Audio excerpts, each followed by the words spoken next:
Hello, everybody. Hopefully your quarantine is going all right. Mine's not going too bad. Now, I have a very interesting question for the right-wingers who watch my channel, or if this is on television, on TV. Why are you showing up to the Black Lives Matter and justice reform protests? And I'm not trying to prove a point or saying that you can't go. I just want to know why you're going. Are you going for support? Are you going to just simply observe? Or are you going there to capitalize on the chaos? A little background as to what exactly I'm talking about. I've been covering the protests here for quite a while now. I've been covering the Trump rallies, the Proud Boys rallies, the Black Lives Matter protests, and everything else that has ensued up to this point. Now I start to recognize a lot of the people who are showing up to these different things, specifically the very strong Trump supporters. Now, as I've been covering the more recent protests, I started to see a lot of these supporters kind of pop up. They're wearing all black. They have a little face mask or something on like everybody else is. They're not even taking videos, but they are around every time that there is a fight. So then I started to wonder, what exactly are they doing there? Now, the go-to obviously is to go up and just ask them. The problem with that is that I attracted a lot of attention due to the fact that I had a camera. Out of respect for them, as human beings, not their politics, I didn't want to go up to them and ask them, hey, what exactly are you doing here if you're far right? And to pull them aside from everybody else causes a major scene because everybody was looking at me most of the time. So I was just kind of observing. And I think what they were doing there was that they were just observing. But it's hard to say because they haven't said why they were there. They've been very quiet, a lot of the people that I've seen there. So it kind of makes you wonder.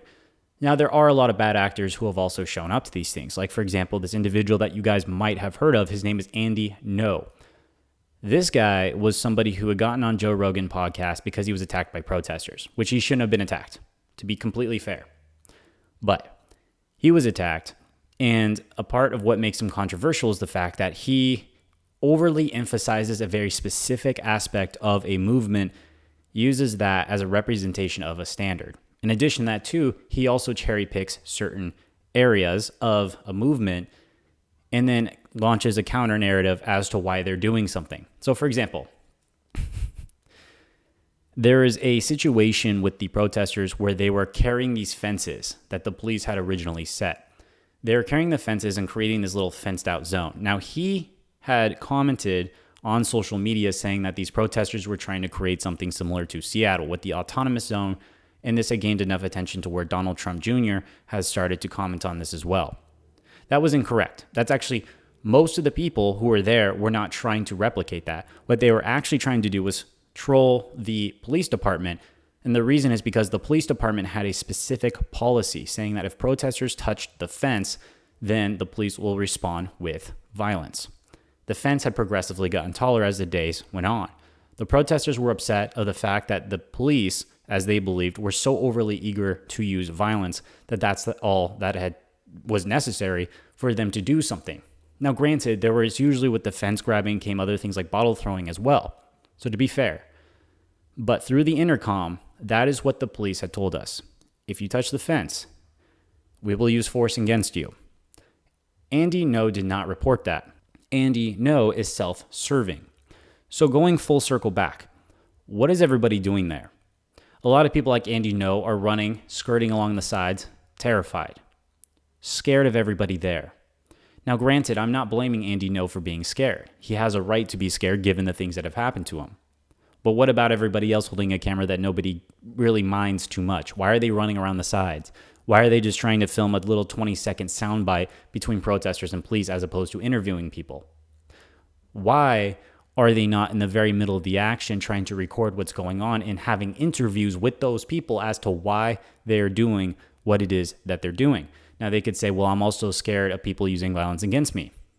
If you're being honest and you're trying to be truthful, people are usually not going to respond with violence. I had gone to the Trump and Proud Boys rallies many times, and I've never had an issue. Now, you could say, well, they're not as violent. That's not the case. There's a lot of the protests that I've gone to that were very violent. Now, to be fair, I know there's going to be people on the right who are going to watch this and say, well, hold on a second, I've been doing these things. Well, yeah, you might have, but I don't know you. So reach out to me on Twitter, ZachMoss6, Facebook, ZachMoss6, or reach out to me in the comments section and let me know, why are you there? Are you doing accurate reporting? Yes or no? Are you just trying to catch fights? Are you trying to observe? Are you trying to learn? Are you trying to be a part of a movement, bridge a gap between the Black Lives Matter people and the far right? What are you trying to do? That is it. So reach out. Thank you.